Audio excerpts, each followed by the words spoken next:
Hello dear students, I welcome you to the video lecture of stoichiometry. I think this is 16th video lecture. मेरा नाम है Manas Kumar Singh and in previous video lecture हमने discuss किया था मोल analysis. आइए कुछ questions उस पे आज करेंगे आज के वीडियो लेक्चर में, और साथ ही हम लोग पढ़ेंगे वॉल्यूम एनालिसिस क्या, उसी के साथ मास एनालिसिस, मोलर मास का भी एनालिसिस हो सकता है। ठीक है, तो इन सब बातों पे फोकस करेंगे। चलिए, तो पहले कुछ क्वेश्चन से चालू करते हैं। पहला सवाल ये कंप्यूटर स्क्रीन पर ये रहा। You can pause the video and try it on it on your own, है ना। चलिए देखिए, XeF6 फ्लोरिनेट्स I2 to IF7 reaction दिया हुआ है। XeF6 प्लस I2 3I2 क्या देता है भाई? 7 XeF6, और क्या देता है ये देता है 7Xe प्लस 6IF7। सॉरी, थोड़ा सा ठीक से लिखना पड़ेगा टू राइट इट प्रॉपरली। क्या है भाई? IF7। ठीक है जी, डन। अब बोलता है xenon and liberates xenon gas, ये जेनॉन गैस निकल रहा है। तो बोलता है 210 मिलीमोल ऑफ XeF6। कितना है भाई? 210 मिलीमोल। कितना? 210 millimole can yield a maximum of कितना IF7 बनाएगा। तो अब देखिए, मोल एनालिसिस के हिसाब से हमने समझा था कि स्टोइकोमेट्रिक कोएफिशिएंट के हिसाब से हमें प्रोडक्ट बताना होता है। तो अगर स्टोइकोमेट्रिक कोएफिशिएंट्स को देखा जाए तो यहाँ पर में 7 है, और जिसके बारे में पूछा यहाँ 6 है। तो हम लोग जानते हैं ना, moles of XeF6 upon 7 will be equal two moles of IF7 upon 6। तो ये बोल सकते हैं 210 बटे 7, और यहाँ NIF7 कितना बनेगा नहीं पता, डिवाइडेड बाई 6। तो ये आ जाएगा कितना? ये आ जाएगा 30, यानी आंसर वुड बी 180 मोल। या तो आप ऐसे बना सकते हैं, या तो आप सिंपल रेशियो से भी बना सकते हैं। क्या है भाई? 7 से बनता है 6, तो 210 से कितना बनेगा? x, तो x बाई 210 बराबर 6 बाई 7। तो ये वैल्यू आ जाएगी 180। जैसे मन में आए आपको, which ever method you find suitable for yourself, तो आप देख लीजिएगा। 180 moles would be the answer to this question. अगले सवाल पे बढ़ते हैं। The mass of iron which will be converted into its oxide by the action of 18 gram of steam on it। अब देखिए, इसे चाहें तो मास एनालिसिस भी हम लोग सीख सकते हैं। अगर बात किया जाए, पहले तो मोल एनालिसिस के हिसाब से चलते हैं। बोल रहा है 18 ग्राम स्टीम, मतलब मोल्स में बात किया जाए तो 18 gram divided by molar mass, that is 18 ग्राम पर मोल। तो ये आ जाएगा कितना? It would be this would B 1 मोल पर लीटर। दिस वुड बी 1 मोल पर लीटर। ठीक है। अब आप देखिए, 3 मोल रिएक्शन करता है 4 मोल के साथ। तो बोलता है व्हाट मास ऑफ आयरन। तो हम आयरन के मोल की बात कर लेते हैं। कितना मोल आयरन का नहीं पता, तो x मान लेते हैं।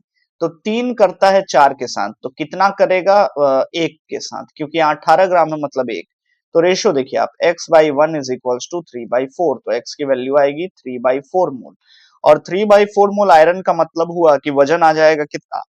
तो मास विल बी 3/4 इंटू 56, ये आ जाएगा 1 और 4, 14 इंटू 3, 42 ग्राम।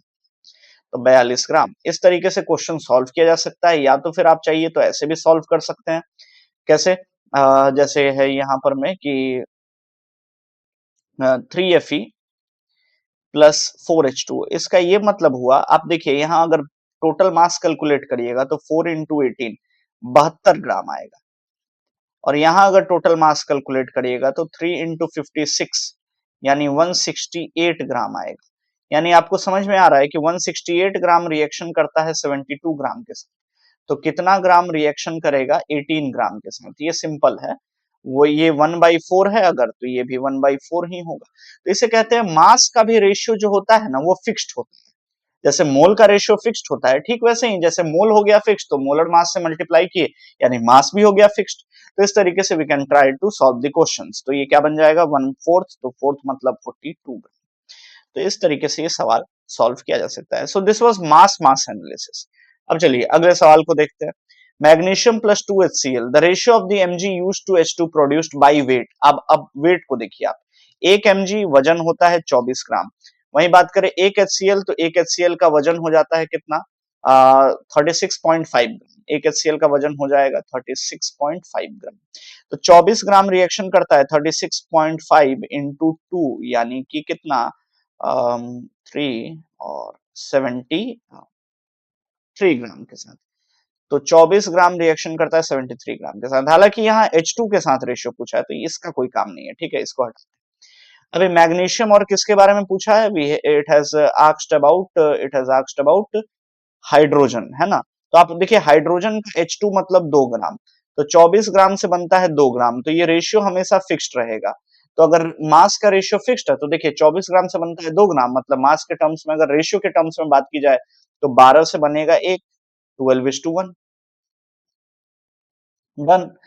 अगला क्वेश्चन देखिए आप, ये क्वेश्चन पूछ रहा है आपसे कि the equation Al plus 3 by 2O2 gives Al2O3 shows that 2 moles of aluminium reacts with 3 by 2 moles of O2, ठीक है, to produce 7 by 2 moles of Al2O3। क्या ये नंबर आपको यही बता रहा है क्या? अब आप इसको ऐसे समझिए, क्या रिएक्शन बैलेंस्ड है? तो जवाब है हाँ, रिएक्शन बैलेंस्ड है। रिएक्शन बैलेंस्ड है तो यहाँ स्टोइकियोमेट्रिक कोएफिशिएंट हमें मोल्स की जानकारी देते हैं। मतलब कि 2 मोल एल्यूमिनियम रिएक्शन करेगा 3/2 मोल ऑक्सीजन के साथ, तो 1 मोल एल्यूमिनियम ऑक्साइड बनेगा Al2O3। तो ये जानकारी देते हैं, ठीक है। और अगर मास के बारे में पूछा जाए तो ये 54 ग्राम जो है रिएक्शन करेगा, एक का मोलर मास होता है एल्यूमिनियम का 27 ग्राम, तो 2 मोल का 54 ग्राम रिएक्शन करेगा 48 ग्राम ऑक्सीजन के साथ, तो ये बनाएगा 54 और सॉरी ये आगे 54 प्लस 54 प्लस 48 यानी कि आ जाता है 2 एंड कितना 102 ग्राम, तो ये आ जाता है। तो इतना, तो अभी अब ये देखिए तो 2 mole of aluminium reacts with 3/2 mole of O2, हाँ ये तो ठीक है, to produce 7/2 mole of Al2O3 गलत। 2 gram of aluminium reacts with, ये असल में ग्राम को रिप्रेजेंट नहीं करता, ये नंबर जो है डायरेक्टली अगर पूछा जाए किसको रिप्रेजेंट करता है तो मोल्स को, मॉलिक्यूल्स को, नंबर्स को रिप्रेजेंट करता है, तो ये तो गलत हो गया। हाँ, अब आगे समझते हैं, ये 2 ग्राम एल्यूमिनियम गलत, 2 moles of aluminium reacts with 3/2 mole of O2 to produce 1, एकदम सही, option 4। So this was mole mole analysis. अब हम लोग आगे बढ़ेंगे और सीखेंगे, अ, अब हम लोग सीखेंगे वॉल्यूम वॉल्यूम एनालिसिस, इसे इडियोमेट्री भी बोलते हैं।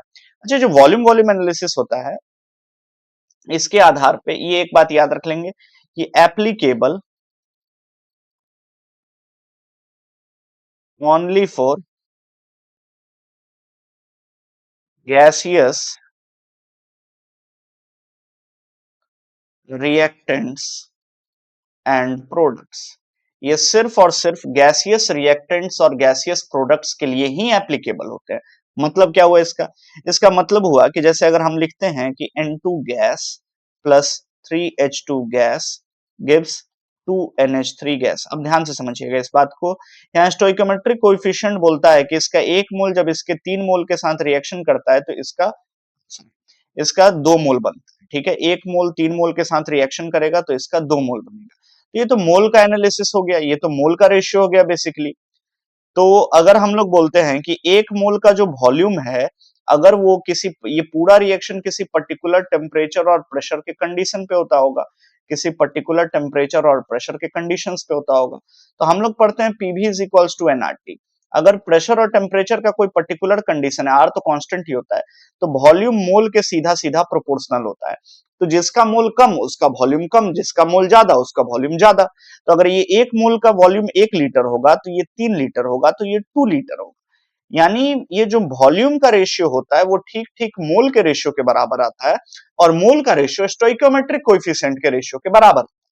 यानी ये जो वॉल्यूम का रेशियो है, ये अगर 1 वॉल्यूम होगा तो ये 3 वॉल्यूम होगा, तो ये 2 volume. This is called volume volume analysis. ये अगर 1 ml होगा तो ये 3 ml होगा, तो ये 2 ml होगा। तो ये कहलाता है वॉल्यूम वॉल्यूम एनालिसिस, कि वॉल्यूम का जो रेशियो होता है, यानी इसको ऐसे लिखेंगे, the ratio of the volumes, ऐसे लिखेंगे, the ratio of volumes is exactly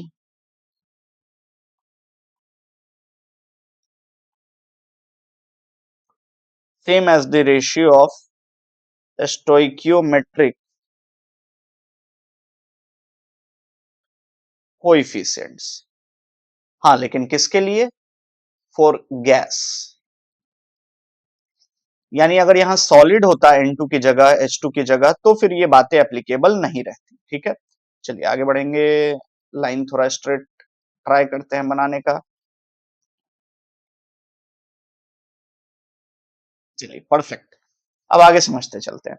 तो ये वॉल्यूम वॉल्यूम एनालिसिस होता है। तो what we can do that in the same just like we used moles in the calculation, in place of mole we can use volume.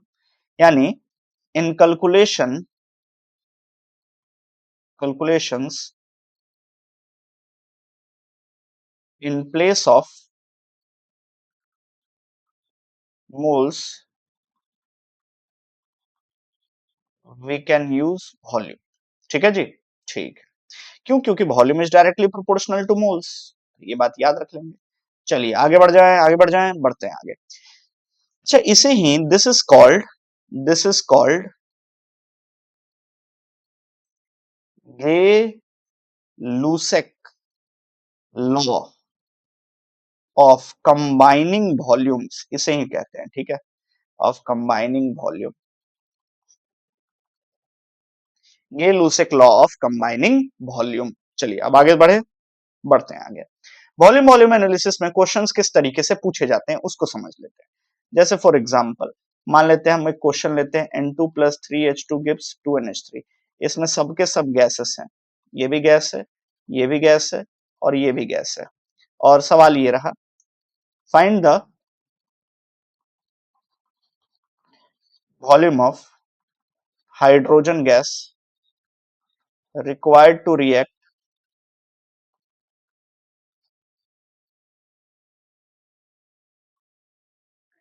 Completely with मान लेते हैं 30 ml of nitrogen gas. अब ये question है, अब इसको solve किया जाए। देखिए आप, सॉल्यूशन भी बहुत आसान होगा। अभी N2 प्लस 3H2 है ना, मतलब एक को लगता है 3, तो एक वॉल्यूम को चाहिए होगा 3 वॉल्यूम। रेशियो आप देखिएगा, ठीक है। तो हमको बोल रहा है कि 30 वॉल्यूम 30 ml N2 है, तो 30 ml को कितना लगेगा, तो x ml। तो अब ये रेशियो जो है वो सेम होना चाहिए, एक को लगता है 3 तो 30 को लगेगा x, तो x की वैल्यू आएगी 90 ml, है ना। इस तरीके से भी सॉल्व किया जा सकता है। या फिर अपना मेथड एक और है कि number of moles of N2 upon 1 is equals to number of moles of H2 upon उसका स्टोइकियो यानी 3। तो अब उसी की जगह वॉल्यूम हो जाएगा, तो volume of N2 30 upon 1 is equals to volume of H2 upon 3। तो वॉल्यूम ऑफ H2 क्या आएगा भाई, तो वॉल्यूम ऑफ H2 आएगा 90 ml। डन। तो इस तरीके से क्वेश्चन सॉल्व होते हैं। अब ध्यान से आप समझिए, इसको गैस गैस एनालिसिस में यूज किया जाता है कई बार। जैसे कोई ऑर्गेनिक कंपाउंड, क्या है, कोई ऑर्गेनिक कंपाउंड है और इसमें अलग अलग एलिमेंट्स हैं, जैसे कार्बन है, हाइड्रोजन है, ऑक्सीजन है, नाइट्रोजन है, फास्फोरस है, सल्फर है। जब भी इसका कंबशन रिएक्शन करवाया जाता है, ये आपको हम इडियोमेट्री बता रहे हैं क्योंकि ऐसे क्वेश्चंस आते हैं कि जहां पर में एक मिक्सचर ऑफ डिफरेंट एलिमेंट्स हैं, इसका कंबशन करवाया गया और उसके बाद अलग अलग गैसेस बनते हैं, तो उस पे क्वेश्चंस को सॉल्व करना रहता है। तो आपको पता होना चाहिए कि कोई भी ऑर्गेनिक कंपाउंड है, अगर इसका कंबशन करवाते हैं, मतलब ऑक्सीजन के प्रेजेंस में हीट करते हैं, तो कार्बन हमेशा CO2 बनाता है, हाइड्रोजन हमेशा H2O बनाता है। देखिए बनाने के लिए और भी बना सकता है, लेकिन इन जनरल हम लोग मानेंगे कि CO2 ही बना रहा है। ठीक बात है, क्वेश्चन सॉल्व करने के लिए। और हाइड्रोजन H2O बनाता है, ऑक्सीजन इन्हीं में खपत हो जाता है, कंज्यूम हो जाता है, नाइट्रोजन N2 बनाता है। Except if the compound contains NO2 nitro group, इसको कहते हैं नाइट्रो ग्रुप। अगर कंपाउंड के अंदर कैसे भी ये NO2 ग्रुप कहीं पर में मौजूद होता है, तो फिर N2 गैस की जगह देन NO2 गैस निकलता है, जो रेडिश ब्राउन कलर का गैस होता है, याद है, ब्राउन गैस। तो ये N2 गैस, NO2 गैस निकलता है। ठीक है, ये क्या निकलता है, NO2 गैस निकलता है। ठीक है, चलिए अब आगे बढ़ेंगे। इसके बाद अब N2 जो है ये तो हो गया। फास्फोरस जो है वो हमेशा P2O5 के फॉर्म में मतलब बनता है। जबकि सल्फर जो है ये SO2 गैस के फॉर्म में चेंज हो। तो ये सब डिफरेंट फॉर्म्स है। अच्छा, H2O को नॉर्मली हम लोग लिक्विड लेते हैं,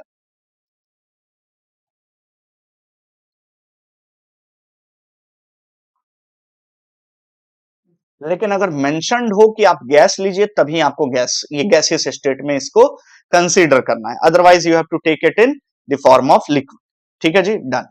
अब आगे समझ लेते हैं। अब जैसे कि कितना CO2 बना, कितना H2O बना, ये सब वॉल्यूम, जैसे ये सब गैसेस बन रहे हैं, हम लोग आगे बात करते हैं। कई बार ऐसे भी आप समझिए कि कुछ गैसेस को रिमूव करना है from a mixture of gases, from a mixture of gases. अगर कुछ गैसेस को सेपरेट आउट करना है तो उसके लिए पर्टिकुलर लिक्विड्स होते हैं जो कि उन गैसेस को क्या करते हैं, तो एब्जॉर्ब कर लेते हैं। क्या करते हैं, तो उन गैसेस को एब्जॉर्ब कर लेते हैं। जैसे मैं बात करूं तो CO2 गैस KOH अगर मौजूद होगा तो KOH और NaOH ये दो चीजें हैं जो इसको एब्जॉर्ब कर लेती हैं, यानी इसको कंज्यूम कर लेते हैं। अगर KOH से कोई गैसियस मिक्सचर पास करवाया जाता है तो CO2 अंदर ही रह जाएगा। क्या होगा, तो KOH असल में रिएक्शन करके CO2 के साथ बना देता है K2CO3। ठीक है, ऐसे ही, और वाट ऐसे ही NaOH जो है वो CO2 के साथ कंबाइन करके बना देता है Na2CO3 और वाट। ऐसे ही आप समझिए कि अगर मान लेते हैं इसमें SO2 गैस होगा तो SO2 गैस को भी KOH और NaOH ही कंज्यूम कर सकते हैं। ये असल में एसिडिक गैस है और ये बेस है तो रिएक्शन कर। अगर मान लेते हैं कि बना है वाटर, तो वाटर को हटाने के लिए डिहाइड्रेटिंग एजेंट जैसे कंसंट्रेटेड H2SO4 का सहारा लिया जाता है, या कुछ कई बार कैल्शियम क्लोराइड या फिर कई बार क्विक लाइम का सहारा लिया जाता है। अगर मान लेते हैं आपको कंटेनर के अंदर ऑक्सीजन गैस है और उसको रिमूव करना है तो एक लिक्विड होता है, नाम है उसका अल्कलाइन पायरागेलॉल, पायरागेलॉल, इसको यूज किया जाता है। असल में आपने 10th तक कभी ना कभी एक बार बेंजीन रिंग जरूर देखा होगा, बेंजीन रिंग। ठीक है, ये है बेंजीन रिंग। अब इस बेंजीन रिंग में एक OH अल्कोहल का ग्रुप यहाँ, एक यहाँ और एक यहाँ, मतलब तीन लगातार अगर जुड़ा हुआ हो कार्बन से तो इसे बोलते हैं अल्कलाइन, इसे बोलते हैं पाइडागेलॉल। और अल्कलाइन का मतलब है बेसिक मीडियम, जैसे KOH NaOH। तो ये ऑक्सीजन गैस को ये एब्जॉर्ब कर लेता है। और ऐसे ही अगर बात की जाए तो एक कई बार ओजोन गैस होता है तो उसे टर्पेंटाइन ऑयल कंज्यूम। तो ये अलग अलग गैसेस को एब्जॉर्ब करने वाले अलग अलग लिक्विड्स के बारे में डिस्कशन हो गया। क्वेश्चंस में इनका यूज आएगा, इन रिएक्शंस का, इन लिक्विड्स का, ये जानकारी का बहुत यूज आएगा। ठीक है, चलिए, अभी नहीं, थोड़ा आगे।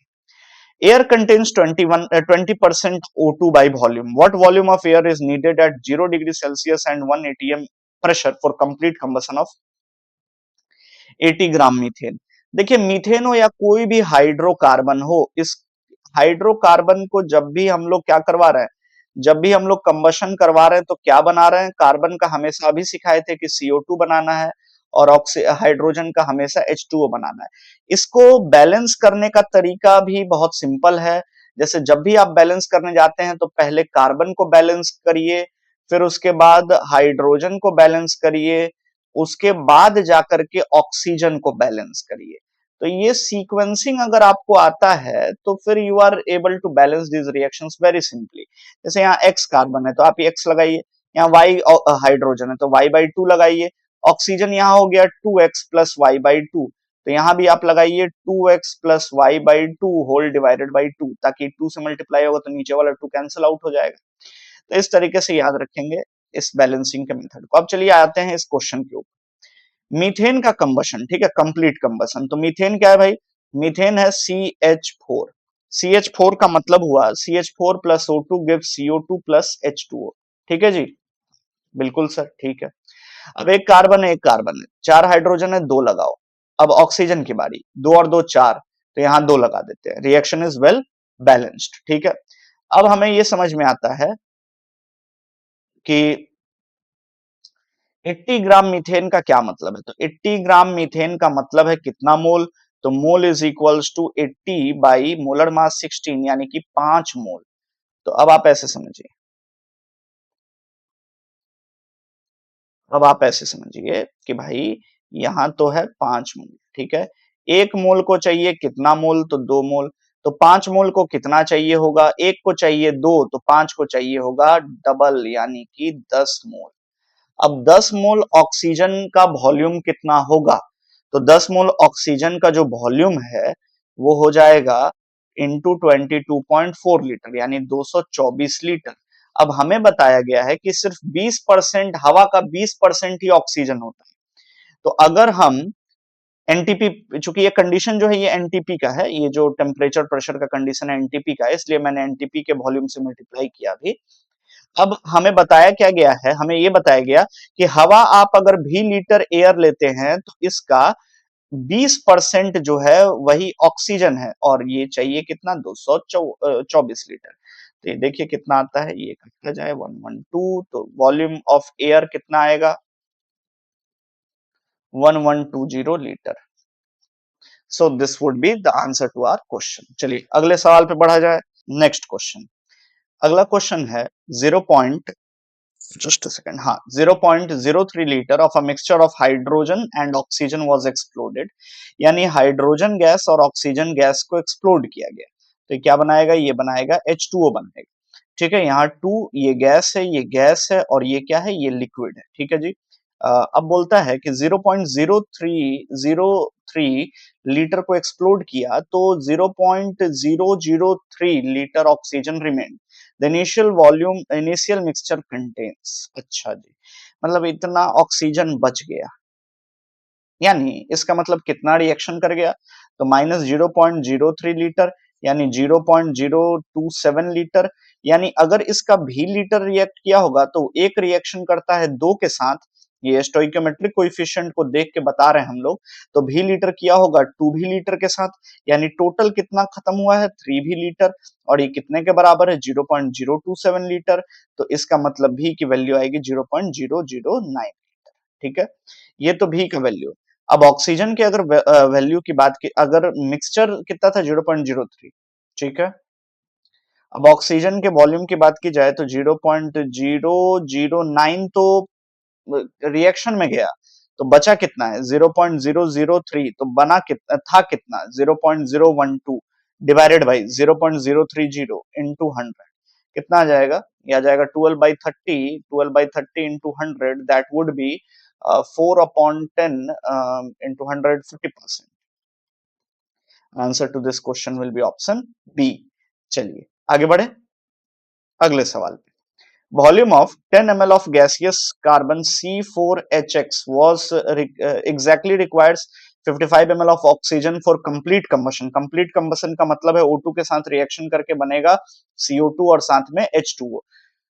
कार्बन 4 है, चलिए 4 लगाते हैं। हाइड्रोजन X है, X/2 लगाते हैं। ऑक्सीजन की जगह पे we can use 8 plus X/2 whole divided by, क्यों, क्योंकि ये मल्टीप्लाई करेंगे ना 2 से, तो वो 8 प्लस X/2 आएगा, क्योंकि प्रोडक्ट साइड पे 8 प्लस X/2 ही मौजूद है, तो इतना ही इधर भी होना चाहिए। और अगर आप देखिए कि 10 ml को लगता है 55 ml, तो ये रेशियो कितने का है, एक को लगेगा 5.5। तो यानी यहां अगर स्टोइकोमेट्रिक कोएफिशिएंट 1 है तो यहाँ 5.5 होना चाहिए। तो ये अगर 5.5 के बराबर करें तो 8 plus X/2 is equals to 11, X is equals to 6। Answer to this question will be option B. बढ़े अगले सवाल पे, देखा जाए। Volume V of a gaseous hydrocarbon, ठीक है, हाइड्रोकार्बन आते दिमाग में CXHY लिख लेंगे हम लोग, प्लस ऑक्सीजन, कंबशन हो रहा है ना यहाँ, तो volume V of a gaseous hydrocarbon was exploded with an excess of oxygen. ठीक है, क्या बनाएगा जी, बनाएगा CO2 और H2O। H2O तो हम लोग लिक्विड ही मानते हैं, तो इसको हटा दो, H2O को हटा देते हैं फिर, और उसके बाद CXHY की बात करें तो ये गैस है, ये CO2 गैस है, CO2 गैस है। ठीक है, अच्छा पहले बैलेंस कर लिया जाए, उसके बाद आगे कोई बात होगा। ये अगर 1 रखते हैं तो यहाँ पर में भी X लगाना पड़ेगा, कार्ब हाइड्रोजन Y है तो यहाँ Y/2 लगाना पड़ेगा, और इधर 2X plus Y/2 divided by 2, यानी X प्लस Y/4 लगाना पड़ेगा। अब एक बार फिर से इस रिएक्शन को हम लोग लिख लें, CXHY plus O2 gives CO2 plus H2O liquid, ठीक है, ये बाकी सब गैसेस हैं। ये 1 यहां लग जाएगा, कितना यहां लग जाएगा x प्लस वाई बाई 4।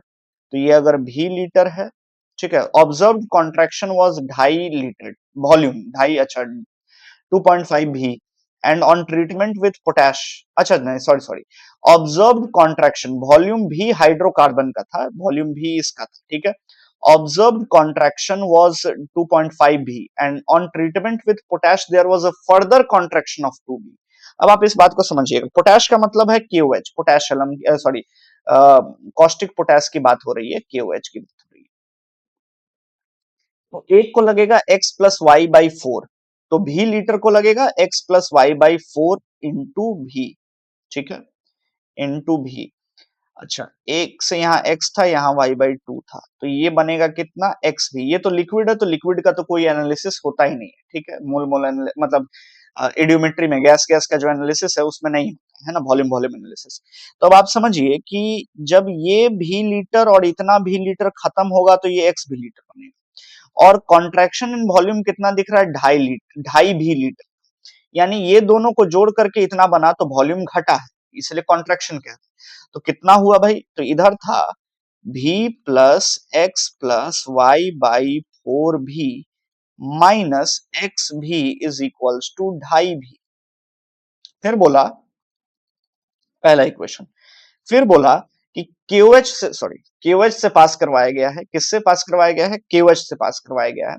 तो KOH क्या है भाई, what is the molecular formula, potash. तो ये क्या करता है, अभी हमने जस्ट पढ़ा था, थोड़ी देर पहले पढ़ा था कि जब भी KOH से पास करवाया जाता है तो KOH क्या करता है, कॉस्टिक पोटेश CO2 को गायब कर देता है।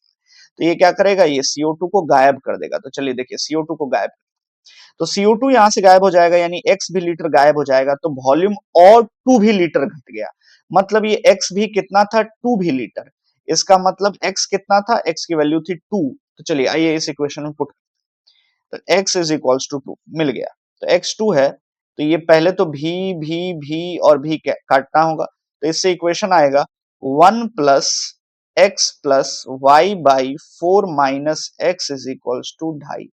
अच्छा, तो कोई दिक्कत भी नहीं, x का वैल्यू से कोई फर्क भी ना पड़ता है, ये x और x तो कट ही गया वैसे भी, तो ये कितना आ जाएगा, ये आ जाएगा 1.5, तो y upon 4 is equals to 1.5, therefore y is equals to 6, यानी y आ जाएगा कितना, 6। तो फॉर्मूला क्या हो जाएगा, C2H6, y की वैल्यू क्या है, C2H6, x की वैल्यू क्या है, नहीं x से फर्क पड़ता है यार, x दिया है उससे फर्क पड़ता है क्या, अरे 2 आएगा वो कैसे लिखेंगे, ये यहीं से ना लिखेंगे, x CXHY, तो x की वैल्यू आई थी ना अभी 2, तो उसी से हमने लिखा C2H6। चलिए, so this was volume volume analysis, जो गैसेस के लिए काम में आता है। In our next video lecture हम लोग कुछ other important topics associated with stoichiometry को लेकर के आगे बढ़ेंगे, जैसे लिमिटिंग रिएजेंट क्या होता है, परसेंटेज यील्ड क्या होता है, परसेंटेज प्यूरिटी क्या होता है, sequential reaction, parallel reaction. There are 5 मतलब inside inner topics related to stoichiometry, ठीक है। तो इसमें से इसको कंप्लीट करने में हमें लगेंगे 2 वीडियो लेक्चर्स, एक में तो लिमिटिंग रिएजेंट का कंसेप्ट और परसेंटेज प्यूरिटी, परसेंटेज यील्ड को पढ़ लेंगे, और एक में हम लोग पढ़ लेंगे ये पैरेलल एंड सीक्वेंशियल रिएक्शन, ठीक है। तो वहां स्टोइकियोमेट्री खत्म होगा। अच्छा, अभी चैप्टर बहुत मतलब खत्म नहीं हुआ है, चैप्टर में हम लोग स्टोइकियोमेट्री पढ़ लेते हैं, उसके बाद पढ़ते हैं कंसंट्रेशन टर्म्स। कंसंट्रेशन टर्म्स में ही कुछ कुछ कई बातें हैं, जैसे molarity, molality, normality, W/W, W/V, V/V, है ना, volume strength of H2O2, percentage labelling of oleum, free chlorine in bleaching powder, etcetera, बहुत सारे टॉपिक्स मिलते हैं, ठीक है। So stay tuned, that is it for today, we will meet in the next video lecture, see you, bye till then.